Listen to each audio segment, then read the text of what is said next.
Bom dia, pessoal. Tem que ficar reto assim?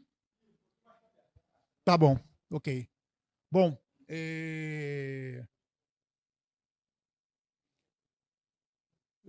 meu nome é Hélio de Matos Alves, eu sou professor da Faculdade de Farmácia. Meu doutorado foi em biotecnologia vegetal, aqui na UFRJ, com uma interface com a Universidade de Ghent, na Bélgica.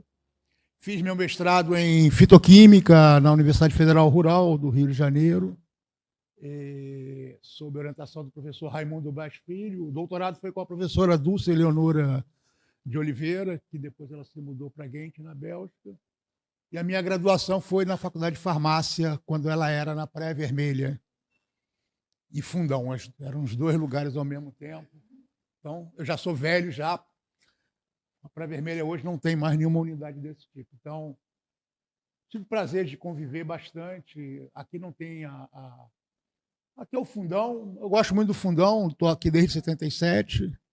Estive na reitoria, fui o prefeito do campus. Eu adoro esse campus. Ele tem, em especial, a parte ligada ao mar, mais próxima do mar. Eu velejo, de vez em quando eu saio para velejar com meus colegas aqui da Naval.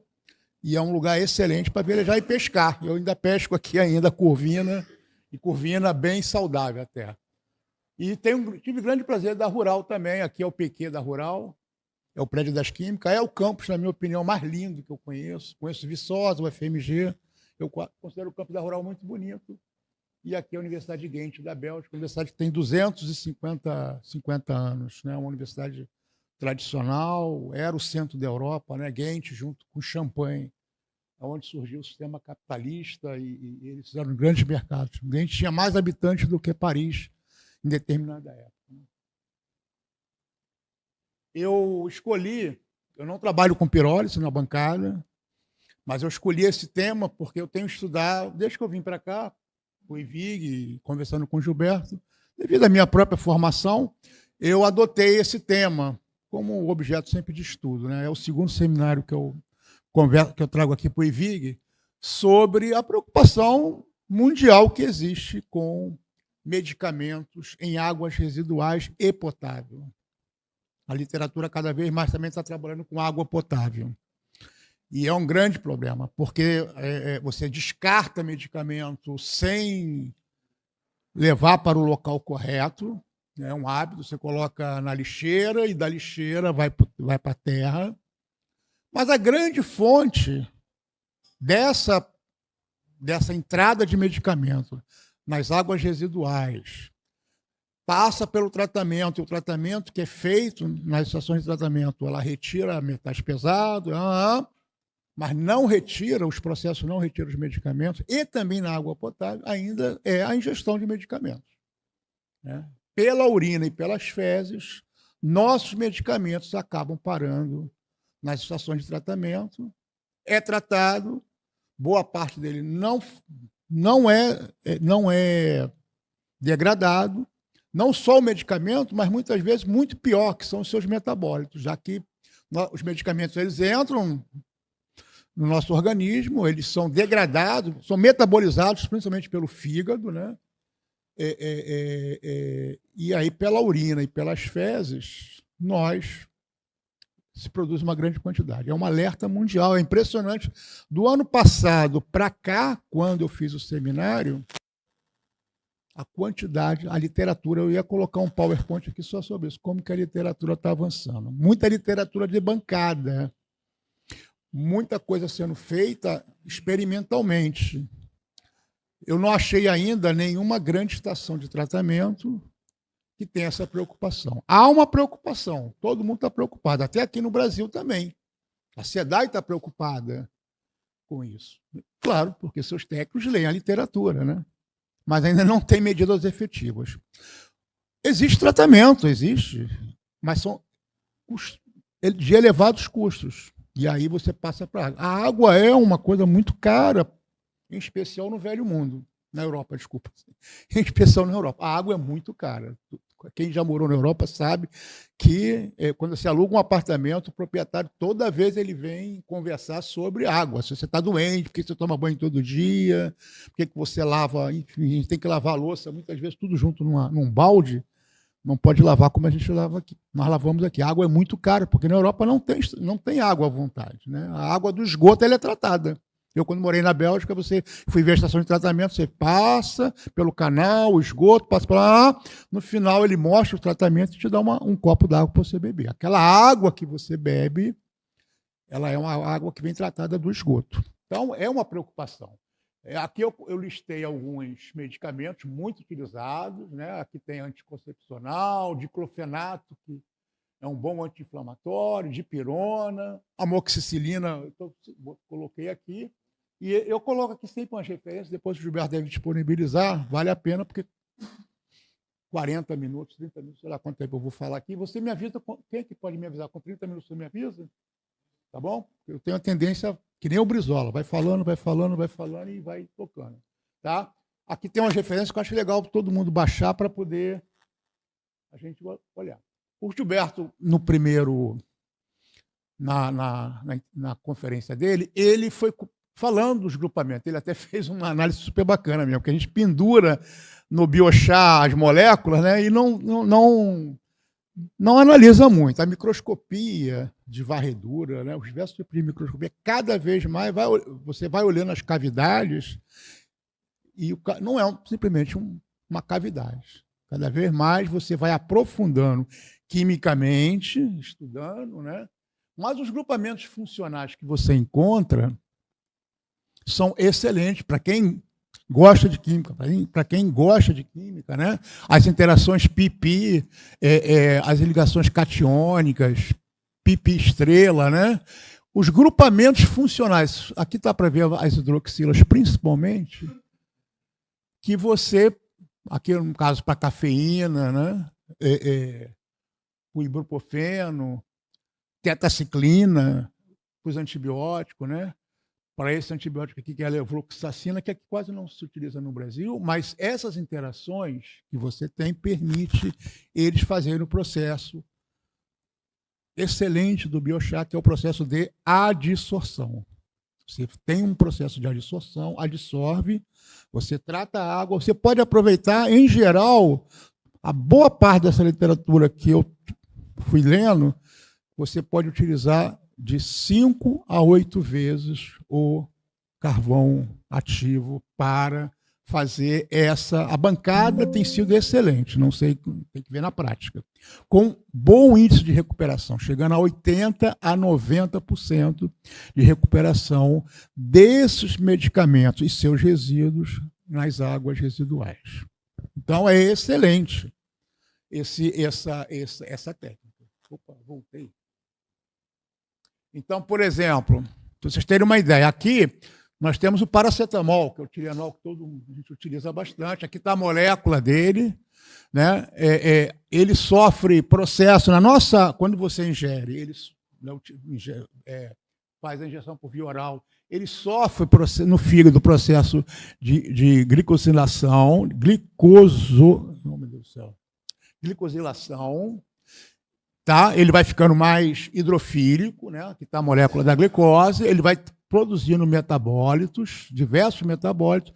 Aqui tem um metabólito que cai nas águas pluviais, que é esse aqui, que é extremamente tóxico. Esse é um tipo de metabólito que ocorre muito cancerígeno, ele se liga aos DNAs e causa um dano no DNA e você vai tendo um processo de câncer. Há uma pergunta que os oncologistas sempre, interessante, você faz sempre com o oncologista, né? Por que o câncer é a doença número 1 do mundo? Atinge ricos, pobres, brancos, negros, atinge a todas as populações do mundo. E eles sempre falam, o que será que é comum? Né? Colocam culpa, tem hora que coloca a culpa nos microplásticos, coitado deles, mas pode ter. Mas tem N respostas que você tem para responder, mas é real, é fato. É fato que existe isso. Certamente, gente, os medicamentos que não são tratados, eles dão uma colaboração. e os seus metabólitos. Esse aqui é um exemplo que experimentalmente você já conhece, bem conhecido. Eu peguei fatos já conhecidos, por exemplo, paracetamol, muito utilizado, né? É dos medicamentos mais vendidos no mundo. Eu trago aqui um exemplo de utilização, por exemplo, de biochar para a recuperação do paracetamol. Um exemplo verde e amarelo aqui do Brasil. Aqui é um coco. A gente fala coco aqui, não é só o coco que a Revlog utiliza aqui. Eu peguei um coco que é comum nos jardins, né? Mas ele não é só. Eu não conhecia a butia, não sei como é que se chama, né? Butiá. Eu não conhecia a butiá com esse lado. Eu sempre vejo aqui na Ilha do Governador eu moro na ilha, né? Desculpa. Eu moro na ilha. Eu conhecia o butiá como utilizado pelos paisagistas, né? Aqui no Fundão tem também, mas eu não conhecia o butiá. E ele é interessante, porque ele é uma boa fonte de óleo e de vitamina C. Ele é comestível. Então, aqui tem um exemplo. O paracetamol, ele na urina, ele é degradado, ele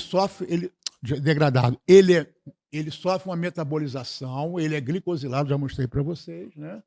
Então, aqui eles utilizam, por exemplo, ele utiliza para remover o paracetamol e o cetoprofeno, que são dois excelentes analgésicos, né? Ele é conhecido muito no Brasil como coquinho azedo, tem vários nomes que ele tem, mas nós aqui, eu nem sabia que o nome dele era butiá. Eu moro no Jardim Guanabara, várias ruas onde eu moro, vou caminhando e eu vejo esse coquinho. Aliás, está na época. E o que é utilizado dele? Porque se é uma planta que é uma excelente fonte para óleo, é a fonte econômica número 1. Pode pegar o coquinho e jogar ele diretamente no reator, secar, botar no reator para fazer o biochar. Então, toda a polpa dele é utilizada para extrair. A polpa que é o mesocarpo e o epicarpo, é muito rica em vitamina C. A polpa é consumida, né? In natura, para fazer suco, muito boa em vitamina C, licor, picolé, sorvete. As sementes são utilizadas para a fabricação do óleo diesel e o endocarpo dele que sobra, que era, isso que é interessante, toda a literatura de biochar vai emborcando. São materiais de resíduo que eram descartados nos aterros sanitários. Então, o carocinho lá no fundo, vamos chamar assim, mas botanicamente é o endocarpo, ele que é utilizado para, aqui está a fotografia dele, a fabricação do biochar. E aqui tem os parâmetros da referência que eu botei para vocês. Ele tem um diâmetro, o biochar tem mais ou menos 1,2 nanômetro, né? Aqui estão a especificação da porosidade dele e uma alta área superficial específica, que é dos parâmetros que a gente sempre assiste aqui o Gilberto falando, o professor Gilberto, é o requisito, um dos principais requisitos para um bom biochar. Então, ele tem todas as condições boas e é um biochar que nesse trabalho, ele é um biochar já sofrendo tratamento. Ele é um biochar ativado com cloreto de zinco, ele é misturado, depois você faz a ativação da pirose, lava com ácido clorídrico para retirar os resíduos que ficam, e você tem um material que é excelente para a extração desses dois medicamentos. Esse é um experimento de bancada, o Gilberto, que é feito onde você pega o paracetamol, que você compra a caixinha, tem lá a quantidade para cada comprimido, os dois medicamentos, você faz o protocolo, eles fizeram o protocolo e agora estão certamente aplicando em alguma represa em São Paulo. Tá? Os paulistas são excelentes, tem saído bons trabalhos em São Paulo e bons resultados que eles tiveram, chegando a ter ambos medicamentos com o sistema entrando em equilíbrio após 120 minutos para o cetoprofeno e 180 minutos para o paracetamol. É outro fator também que o professor Gilberto sempre coloca nas suas terças com pirólise. Aqui é um tempo bom, né? Modelo de segunda ordem para o pessoal da cinética. Eles ajustaram para o cetoprofeno e o paracetamol. a temperatura pode aumentar ou diminuir a capacidade de adsorção, é outro fator que, né, nas tensas com pirólise diz, sendo constatada uma capacidade máxima de adsorção. Aqui está a quantidade, respectivamente. Isso aqui corresponde mais ou menos a 80% a 90% de recuperação que se consegue nesse modelo de bancada. Não é um modelo ainda aplicado em estação de tratamento. É um trabalho muito interessante que envolve... Eu procurei sempre pegar algumas coisas que estão sendo feitas aqui. Então, você tem... O que nós temos no biochar desse coco? O Gilberto acabou de falar, mostrar na sua palestra, uma alta composição polifenólica, né? Esse aqui é o mesmo é o mesmo grupo que ele fez com outro medicamento, que é o enalapril, muito utilizado também, mas o biochar é o mesmo, uma alta capacidade de fazer ligações. Vocês estão vendo aqui a molécula do enalapril, você faz aí um modelo que eles estão utilizando, vocês estão vendo aqui como eles fazem uma ligação de Van der Waals, né, uma ligação comum na química, com os grupamentos que estão presentes no biochar do coco de butiá. É um bom exemplo, um bom modelo que vai dar resultados. Aqui para o enalapril, também muito consumido, é um medicamento super vendido, muito consumido pelos pacientes do SUS, inclusive, e que, sempre lembrando disso, tanto ele quanto seus metabólitos acabam nas estações de tratamento de esgoto e cada vez mais vai mostrando na nossa água potável que os processos de purificação não têm resolvido. Vou fazer um parênteses aqui, por exemplo, eu mudei, depois do ano passado para cá, eu tirei meu filtro que eu tinha, que era um filtro da Consul, daquele que não é elétrico, não tem nada, e passei para um outro filtro que já a especificação, pelo menos, preconiza, né, um alto índice de adsorção, porque é uma preocupação que você começa a ter, né? Você começa a ter em relação quando você começa a estudar o assunto. Então, esse do butiá e do esse do enalapril, eu vou entrando também no enalapril, esse é a referência excelente, eu demorei para... Não estava conseguindo pegar essa referência, porque a rede da nossa aqui estava com problemas, mas é o mesmo tratamento, viu, Gilberto? Tratamento, você ativa ele com cloreto de zinco a 85 graus por 20 minutos. Aí tem no paper, Gilberto, eles fazem um paper interessante, porque eles colocam fotografia da bancada mesmo. Então, você vê lá um mixer direitinho, com um becker, eles vão agitando, aquece, tem um aquecedor. O autor parece... É porque tem que divulgar o assunto, né?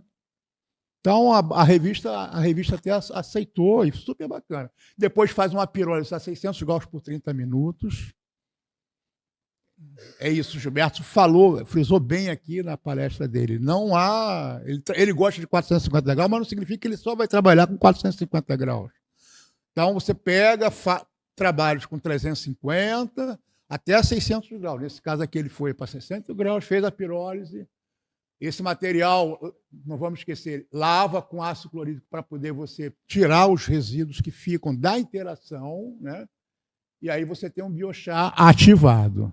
Esse biochar ativado, você consegue remover, aí eles colocam o enalapril no meio de reação e você consegue fazer na faixa de 80 a 90 graus a retirada do enalapril.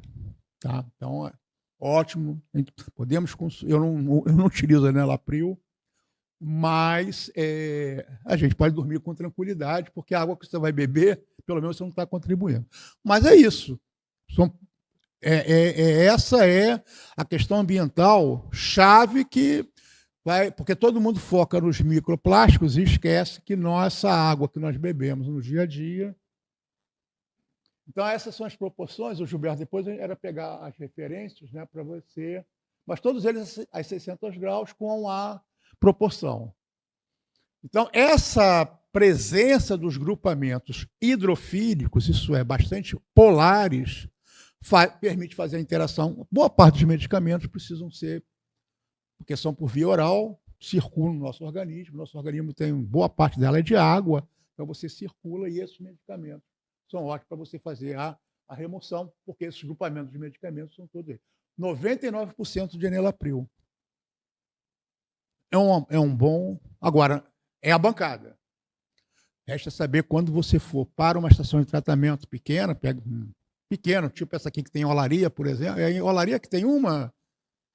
Acho que em olaria tem uma, né? Aqui em olaria tem uma. Então, perto da Marinha tem uma ali. Você fazendo uma estação pequena daquela ali, quanto é que você vai ter? Então, o modelo que... E a outra coisa que esse trabalho, esse é um outro trabalho que eu fui localizando, aonde você consegue... Quer dizer, aquilo que eu estava... Quando fui me apresentar. Cada vez mais o biochar... o estudo do biochar vai entrando em técnicas cada vez mais interessantes, aonde você consegue fazer você conhecendo os grupamentos que você tem, 30 minutos.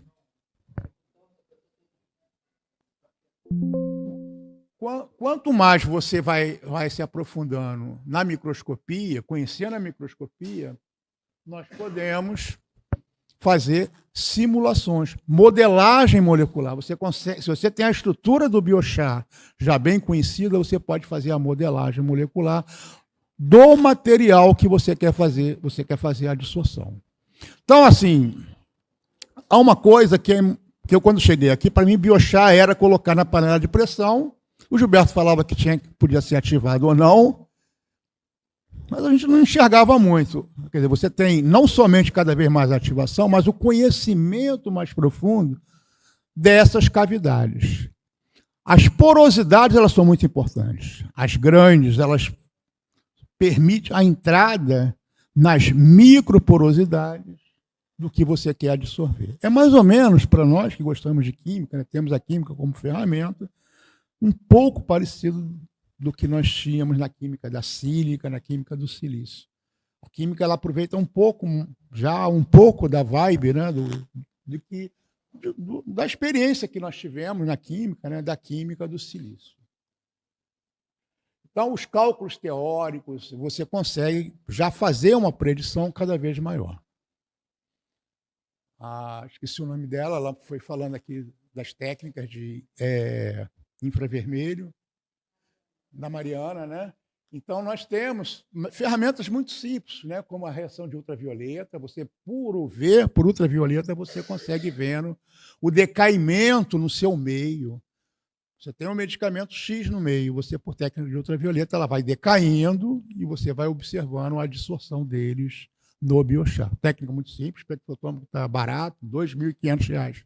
Você tem um espectrofotômetro no seu laboratório, não é caro, perto de um infravermelho, outros aparelhos. Mas é muito simples. Vocês observem, 98% de adsorção usando esse tipo de biochar e, mais ou menos aqui também, 98,86%. Um índice, cada vez mais nós temos... E esse é um biochar de um coquinho nosso, verde e amarelo. Aqui nós temos um muito interessante, que é o bagaço da cana-de-açúcar.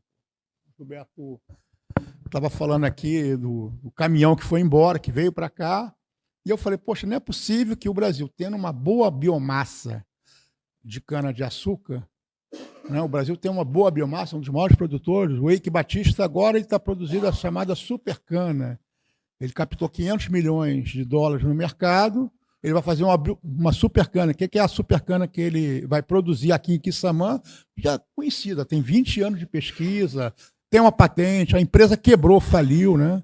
Mas a supercana dele tem uma boa quantidade de biomassa, é importante para fazer o etanol de segunda geração, mas vai ficar uma biomassa. A biomassa, o bagaço vai ficar, a torta vai ficar, Gilberto. Então, vocês imaginam, a cana do Eike Batista, vamos chamar assim, que ele pegou a empresa, ele abriu uma nova empresa, que é Supercana, não sei o que, SA. É uma patente de pesquisa muito boa nas universidades, 20 anos, né? E essa cana tem muito açúcar, tem uma boa quantidade, mas tem uma boa biomassa. Para fazer o objetivo o quê? O etanol de segunda geração. E esse bagaço vai estar aí. O Brasil é dos maiores produtores. Nós agora estamos votando, acho que essa semana vota a adição de etanol à gasolina. Quer dizer, nós não temos problema de entrar numa crise de combustível como está na Europa. E é interessante porque ele vai projetar isso para exportação, para etanol para aviação, que é um outro campo que está surgindo cada vez mais. Então ele captou no mercado, se vai dar certo ou não. Tem artigo dizendo que vai quebrar, que é inviável fazer, aí são as discussões. Mas no caso da cana-de-açúcar, o biochá da cana-de-açúcar, a quantidade, ele aqui foi trabalhando com vários medicamentos, paracetamol, atenolol. A benziloequigonina, ela é um metabólito da cocaína que você encontra na água. Uma vez passada eu falei com vocês, tem um trabalho muito interessante que foi analisar, eu peguei um trabalho muito interessante que foi análise de água do Distrito Federal. Desculpa se quem é de Brasília vai morrer de rir. Ano passado, então, analisou a água, nas diferentes asas, asa sul, asa norte, papapá. A asa norte, que já é quem conhece Brasília sabe que a asa norte é o ponto central de venda de cocaína, a água da asa norte era a que tinha mais cocaína, não se analisou os metabólitos dela. E esse trabalho aqui, ele vai analisando metabólitos da cocaína, tá? Cafeína, carbamazepina, enalapril, losartana, medicamentos bem conhecidos. Olha a recuperação que você consegue com o biochá. Acima de 90%. Com, Gilberto, o bagaço da cana. Então temos que estimular o Borgata a trazer a carreta de novo. Aí você coloca lá no reator com todos aqueles problemas. Mas assim, é uma matéria-prima. Eu esqueci o nome dele. Foi a última palestra do ano passado no curso. O empresário. Tá? Mas eu não sei o nome dele, mas ele falou uma coisa muito interessante. O biochá dá certo, para dar certo, você tem que montar o seu reator com a matéria-prima que tem no local. Eu posso montar um biochá aqui no IVIG e trazer o licuri da Bahia, ou trazer cupuaçu. A matéria-prima tem que estar localizada. E é pena que nossa, esqueci o nome dele, ele não está aqui hoje. Ele sempre falou aqui de coquinho. Eu analisei muito coco. Então, aqui, por exemplo, a Revlog trabalha com coco coletado na orla. Tem um vídeo muito bonito, que eu faço questão de divulgar o vídeo. Eu coloquei ontem no Instagram, assim que vocês botaram lá, porque eu acho super bacana, que é você ver aquele coco da orla ser coletado e ter um destino. Acho super bacana. Eu fui lá no Museu da Manhã, vi a exposição de vocês, que vocês estavam lá, acho super bacana. Você pegar o coco da orla, de tudo que é lugar, e aí o Brasil inteiro, quando você viaja, você tem uma quantidade grande de coco, e você dá um destino àquele material que não é para o aterro sanitário. Então, o Aquino, né? O Aquino, ele sempre fala daqueles cocos da Amazônia. E outro dia eu vi no Globo Rural. Engraçado, ele falou e meses depois apareceu o aproveitamento daqueles cocos. Eu esqueci o nome agora, 3 nomes que ele sempre fala de coco que tem nos rios da Amazônia, aonde você já consegue ter um aproveitamento também para o biochá, gerando renda, mesmo na mesma linha que a Revlog divulga no seu vídeo. Então, assim, novamente, né, Gilberto? A Revlog vai divulgando no seu vídeo ontem, né? Então, essa é muito interessante, que é a utilização da cana-de-açúcar, que para nós aqui, nas conversas que a gente sempre tem aqui nas terças com Pirolis, o Bogato estava conversando com ele, o Bogato falou, não, tem um paper que saiu que mostra que é inviável fazer. Aí eu falei com ele agora, tem um outro que eu vou te mandar agora, que traz a carreta de volta, conversa com o Gilberto, que vale a pena estudar. Pelo menos para isto, né, Gilberto? Tem que saber se vale, é um modelo de bancada. Aqui é um modelo também de bancada. Ele trabalhou na bancada, não há um estudo. Quer dizer, então, esse é um grande problema, porque os medicamentos, na sua produção, ele já traz uma contaminação na água, mas você já tem uma legislação pesada. É preciso frisar bem isso.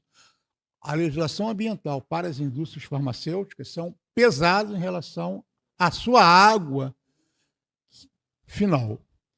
Mas tem sempre um alerta. Em Portugal saiu um alerta agora. O tratamento que é feito pela empresa e na empresa estadual, do Porto, por exemplo, que faz o tratamento, não retira das suas águas residuais aqueles medicamentos que eles dão um alerta ali. Da indústria. Não tem como você discutir o assunto com culpabilidade. A empresa, ela cumpre a legislação. A legislação diz que você tem que tratar a sua água residual dessa maneira, dessa maneira, dessa maneira. Ela trata, mas não retira o produto. Não é suficiente. Então, o esgoto doméstico é o nosso fonte. Você vai ao banheiro e lá no banheiro você consegue fazer a sua contaminação. Ela vai para águas de rios, de lagoas, do mar, né? Ela segue esse caminho. Uma parte da nossa água pluvial, ela cai no mar. Nós temos consequências terríveis. Então, essas águas residuais da indústria e a lixiviação de aterros sanitários ou aterros comuns que ainda temos no Brasil, né? O modelo preconizado ainda não é real no Brasil. Ela vai contaminando cada vez mais o solo. Contamina o solo, contamina as águas, o peixe, a carne que você consome, é o caminho. Então, as águas subterrâneas, água potável para consumo humano, chegam através desses contaminantes. A casca de coco, hoje aqui se falou e vai se falando, já botaram aqui na mesa, vou fazer a propaganda da Revlog. É importante fazer, porque veja, é nossa aqui do Rio de Janeiro. A lignina do coco é 40,9% da sua massa. Gilberto falou bastante, olha os grupamentos funcionais, muitas hidroxilas, você tem nas suas cavidades as interações. Esse é o segredo de tudo. Você já tem 30 minutos? Estou apertando aqui. Quantos minutos já tem? Não, já tem? Tem 4 minutos para acabar? Tá bom, eu consigo acabar. Então, a casca de coco ela é muito fibrosa, tá? Tem elevado teor de lignina e baixo teor de cinzas. Essa é uma grande vantagem. Aqui é o coco mesmo que é utilizado pela Revlog, é o coco que a gente conhece, né? Que nós chamamos de coco. Você trata com agente químico para ativar, com ácido fosfórico, cloreto de zinco, hidróxido de potássio, você lava depois. Quem entende de química, quando você lava com hidróxido de potássio, você está ionizando as hidroxilas fenólicas, né, Gilberto? É importante falar isso. Essa ionização das hidroxilas fenólicas facilita a ligação com alguns medicamentos, tá? E aí você consegue, os poros ficam ativados, tá? Vou dar uma corrida aqui porque eu queria. Aqui você tem essa tabela, Gilberto, para depois dar uma divulgada, que é onde você extrai com esse biochá de coco, diclofenato, paracetamol e tetaciclina. Com bom índice de recuperação, a capacidade de absorção é bem grande para casca de coco, tá vendo? Casca de amendoim, aqui a casca de coco tem uma boa utilização. O pH de cada carvão é muito importante para cada aqueles grupamentos funcionais. Tá? Aqui você tem a ativação com cloreto de zinco e ácido fosfórico. Cada um deles deixa o biochar com uma característica química muito importante na hora que você tem interação com os medicamentos. Não vai dar tempo de eu entrar em detalhe dessas tabelas, né? Porque eu estava ansioso, porque eu falei assim, não, Gilberto, eu vou falar de uma utilização farmacêutica, já que eu sou professor da Faculdade de Farmácia. Minha formação de graduação é em farmácia e eu fui buscar, nunca esquentei a cabeça com carvão ativado, nunca utilizei, mas o carvão ativado ele tem uma histórica muito legal, ele é importante nas emergências hospitalares, porque alguma intoxicação, a primeira coisa que você faz, dependendo da intoxicação do paciente, é carvão ativo é o medicamento, é o que você tem que dar para ela, porque o carvão ativo, essas hidroxilas fenólicas vão interagir com esses medicamentos, ele não será metabolizado, ele não vai entrar na corrente sanguínea. E aí você vai poder excretar ele depois nas fezes. Então, essa interação, o carvão ativado. O carvão ativado, ele tem um rigor, isso eu gosto muito, Gilberto, porque tem desafios que eu não vou falar agora. Há desafios, se você for analisar a química do carvão ativado, aí você vai parar de utilizar. A sensação que eu tive foi essa, porque eu fui analisar, eu fui parar para ler sobre a química do carvão ativado. Os polifenólicos são completamente diferentes. Aí tem uma palavra-chave que é extremamente importante em medicamento, que é a padronização. Qual é a padronização de um carvão ativado? Como é que você padroniza isso? Claro que as ferramentas que esqueci o nome dela, ela falou, são importantes. Você consegue saber se está dentro daqueles parâmetros, mas não estão nas farmacopeias. Quem é farmacêutico, quem exerce a profissão, é obrigado a seguir o que está na farmacopeia, porque ali está uma padronização que você tem que utilizar para fazer a sua manipulação. Então, esse carvão ativado que vende aqui, que você compra ele para ingestão por via oral, você tem uma série de aplicações, colite, uma série de medicamentos que, inclusive, ele é utilizado para gases, vários tratamentos, né? É o rigor que ele possui, tá? Então, a pureza, diferente do carvão comum, o carvão ativado medicinal exige alto grau de pureza. É puro. Não tem metais pesados, não tem isso. É a pureza, viu, Gilberto? É puro. Está lá dentro. Ausência de metais pesados. A área superficial tem que estar entre 900 e 1.200 metros cúbicos. É um adsorvente gastrointestinal usado no manejo de intoxicação orais, aguda, overdose. Por isso que eu falei da emergência do hospital, porque overdose é uma questão. Você pega os Estados Unidos, onde morrem 104 mil norte-americanos por ano por overdose de fentanil. Então, vocês imaginam como que se utiliza, como é que é a emergência hospitalar. Tá? Mas, esse parâmetro aqui, do que Gilberto falou e a Mariana falou, a gente vai ter, se você for, eu termino falando isso, o critério cada vez vai ser mais rigoroso. O que é a pureza? A pureza com ausência de metais pesados e a área superficial, perfeito. Isso está na farmacopeia, está na USP, que é a farmacopeia norte-americana, está na nossa farmacopeia brasileira. Você, para legalizar na Anvisa, dar entrada na Anvisa para fabricar e vender esse comprimido, você comprimir ele e vender, está correto. Mas vem uma outra discussão para a química do biochar. O que tem de composição química que não tem nenhuma farmacopeia naquele biochar? Quais são os polifenólicos que estão presentes ali? O que diz a microscopia de varredura daquele carvão ativo? Tá ok? Essa é um desafio. Eu deixei aqui uma referência da Anvisa, de Portugal, sobre a pureza. Tá? Eu termino, é meio-dia, terminou. Todo mundo viu essa semana na televisão como que esses medicamentos entram no mar. Então, foi a contaminação de tubarões com cetralina, que é um antidepressivo. Não é o mais consumido. Isso aqui eu botei. Isso aí está no jornal, né? Mas a cetralina é um exemplo de como que o medicamento que sai do mar, que consumimos, sai na nossa urina, nas nossas fezes, acaba terminando no mar. Essa foi a pesquisa, um grupo aqui da UFRJ, do Instituto de Biologia, fez, excelente, está publicado, e foi manchete essa semana no RJTV 2, na edição número 1 e 2 do RJTV. É isso, com esse pouquinho de tempo é o que eu queria apresentar, tá, Gilberto?